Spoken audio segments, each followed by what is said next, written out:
My life, generally speaking, is a quest for equilibrium.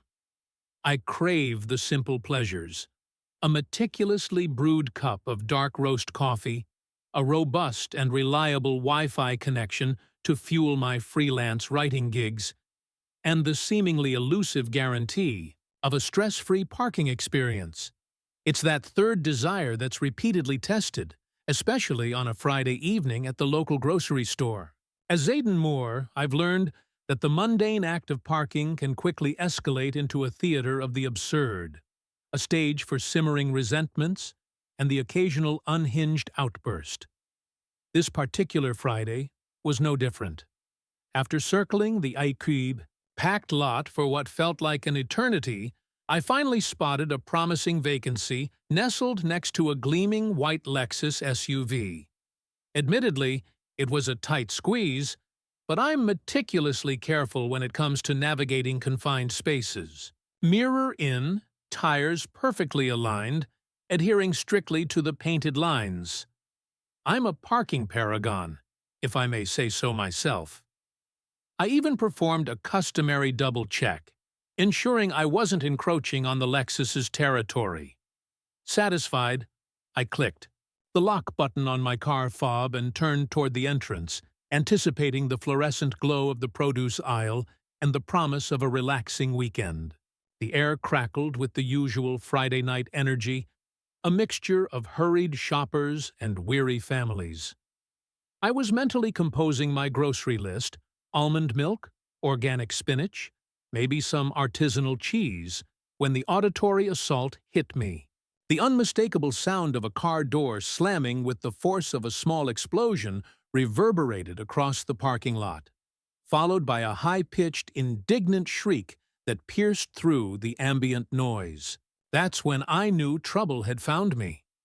Standing behind the Lexus, radiating an aura of pure, unadulterated fury, was a woman who epitomized the archetype of the racist Karen. She was mid-50s, sporting the ubiquitous blonde bob haircut, adorned with sunglasses that were comically oversized for her face. But it wasn't her appearance that truly defined her. It was the palpable rage emanating from her very being, the simmering discontent that seemed to fuel her existence.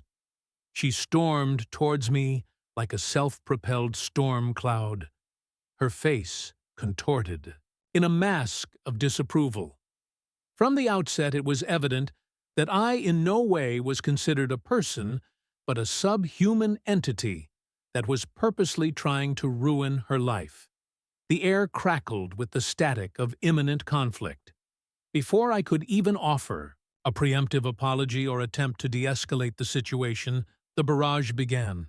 She launched into a tirade about how I had parked too close to her precious Lexus, how my blatant disregard for personal space had jeopardized the well-being of her purebred poodle, which was apparently baking in the back of her SUV. Her tidied words were laced with entitlement and a thinly veiled disdain, as if my mere presence in the same parking lot was an affront to her privileged existence. According to her, my parking job had made it impossible to fully open the back door, condemning her canine companion to a suffocatingly hot fate. I calmly attempted to reason with her, pointing out that there was ample space to open the door, that the parking lines clearly indicated I was within my legal and moral rights. "Ma'am, please calm down. There is plenty of room for you to safely exit and enter your vehicle. No harm has been done, and your dog is fine. Please, let's all just try to forget this happened and continue on living." My reasonable response only seemed to fuel her anger further. Her face flushed scarlet, and her voice rose in pitch. She accused me of trying to trap her in, of deliberately targeting her because of her social standing or some other perceived offense. The accusations escalated, spiraling into a nonsensical rant about how I looked suspicious, a vague and racially charged descriptor that hung heavy in the air. It was clear that logic and reason were futile in this encounter. I decided to disengage, to salvage what little remained of my evening. I turned away from her, hoping to simply walk into the grocery store and escape the escalating confrontation. That's when it happened. A sharp, searing pain exploded in my back, sending a jolt of electricity coursing through my entire body. My muscles spasmed uncontrollably, and my legs buckled beneath me. I crashed to the pavement, gasping for breath as the world swam before my eyes. I had been tased, and by none other than the racist Karen herself. I slowly turned my head to see that the weapon of choice was a full-on pink rhinestone-bedazzled taser, a grotesque parody of self-defense, the size of a small TV remote. She stood over me, her eyes gleaming with a deranged sense of triumph, screaming about citizens' arrest and self-defense against urban threats. I lay on the ground, writhing in pain, as she proudly declared herself the savior of the parking lot, the protector of poodle purity, the taser-wielding vigilante. As the agonizing aftershocks of the taser subsided, I became aware of the gathering crowd. The scene had attracted the attention of several bystanders, their faces a mixture of shock, disbelief, and morbid curiosity. One person started recording the unfolding drama on their phone, while another dialed 911, their voice filled with urgency. The Karen, meanwhile, continued her performance, pacing around me like a predatory animal, warning the growing audience to stay back for their own safety. It was a bizarre tableau. A grotesque pantomime of justice and self-righteousness played out in the fluorescent-lit arena of a grocery store parking lot. As I struggled to regain my composure, sirens wailed in the distance, growing louder with each passing second. The cavalry, in the form of 2 police cruisers, finally arrived, their flashing lights cutting through the evening gloom. The Karen immediately shifted into a different gear, transforming from a taser-wielding aggressor into a damsel in distress. She launched into a dramatic performance, bursting into tears and recounting a fabricated version of events, claiming that I had lunged at her, that she had feared for her life, and that she had simply used her legally purchased self-defense device to protect herself from an imminent threat, seemingly convincing the 2 police officers. But just when it seemed like the Karen might actually get away with her outrageous actions, a glimmer of hope emerged from the crowd. A young man, a college student perhaps, approached the officers with a quiet confidence. "You guys might want to see this," he said, holding up his phone.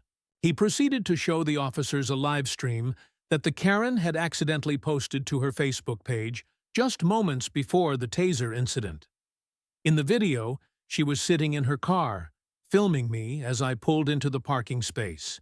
She whispered to the camera with a chillingly premeditated tone, "Watch this! This guy's gonna park too close. Let's see what I can catch him doing."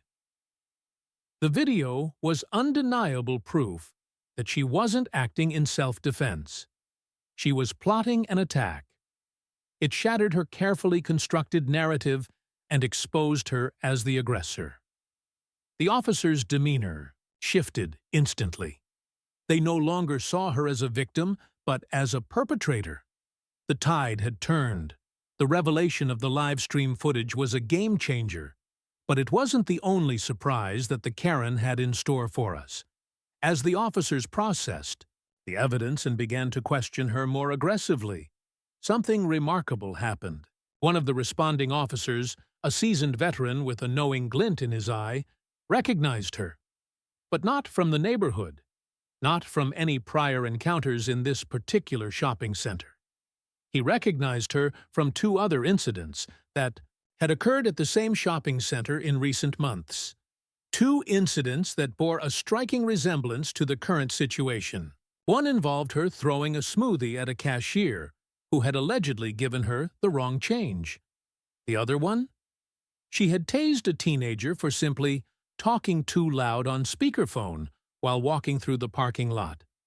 It turned out that woman was a known menace, a repeat offender with a penchant for escalating minor disputes into violent confrontations. She had been terrorizing the local community for months, leaving a trail of bewildered victims and simmering resentment in her wake. But until now, she had managed to evade serious consequences, her actions obscured by conflicting accounts and a lack of concrete evidence. The livestream video, coupled with the officer's prior knowledge, finally provided the authorities with the proof they needed. This was not an isolated incident. This was a pattern of behavior, a clear indication of a deeply disturbed individual. The officer instructed her to hand over the taser, but she refused, her defiance fueled by a potent cocktail of entitlement and desperation. With a swift, jerky movement, she pulled the taser back out, brandishing it like a weapon, as if daring the officers to challenge her authority. It was a moment of pure, unadulterated madness. The moment the Karen rearmed herself with the pink, rhinestone-encrusted taser, like an outlaw in a Western movie drawing her gun at high noon. A wave of tension washed over the parking lot. The officers, now fully aware of her volatile nature and the potential danger she posed, acted swiftly and decisively. In a coordinated maneuver, two officers lunged forward, tackling her to the ground right in front of the brightly lit Whole Foods sign. The scene unfolded in a chaotic flurry of limbs and muffled screams. The Karen, completely caught off guard, struggled against the officer's grip, her composure crumbling with each passing second. As she was wrestled to the pavement, her wig, that carefully constructed symbol of social respectability, came flying off, landing several feet away like a startled bird. Her purse, a designer handbag that probably cost more than my rent, spilled its contents across the asphalt. Lipstick tubes, crumpled receipts, and a half-eaten bag of organic trail mix. The taser, dislodged from her grasp, skittered across the ground and came to rest near the wheel of a nearby shopping cart. And then, in a moment of pure comic relief, an elderly woman, a diminutive figure with a mischievous glint in her eye, kicked the taser away like a soccer ball, sending it, spinning harmlessly into the distance a way that you would never expect. The whole scene looked like the last 5 minutes of a particularly unhinged reality show reunion, a chaotic blend of violence, humiliation, and unexpected absurdity. The officers, after a brief struggle, managed to subdue the Karen and place her in handcuffs. They escorted her to the back of the police cruiser, her face a mask of fury and embarrassment, and, in an act of unexpected consideration, they allowed me to sit in the back of the ambulance to get checked out by the paramedics. As I sat there, nursing my tased back and trying to process the events of the evening, I couldn't help but feel a sense of surreal satisfaction. Justice, in its own bizarre and chaotic way, had been served, but the night was far from over. While the officers were busy clearing the scene, interviewing witnesses, and collecting evidence, another woman, dressed in business casual attire and carrying a clipboard, approached them with an air of professional curiosity.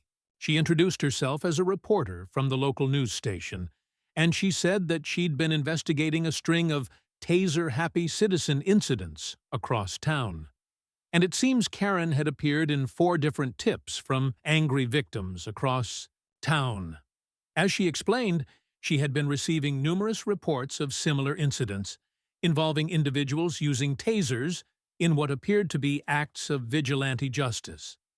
And, incredibly, Karen's name had surfaced in several of those reports. But the final twist of the knife came when it was revealed that she'd been auditioning for a self-defense influencer channel, using real-life altercations to film fake scenarios, and tasering people to make them viral.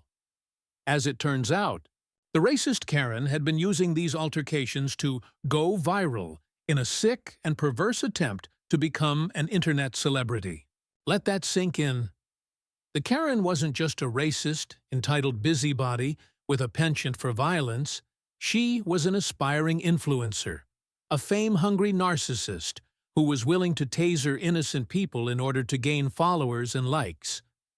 The encounter at Whole Foods was not an isolated moment of rage, but part of a larger, more sinister pattern of calculated aggression.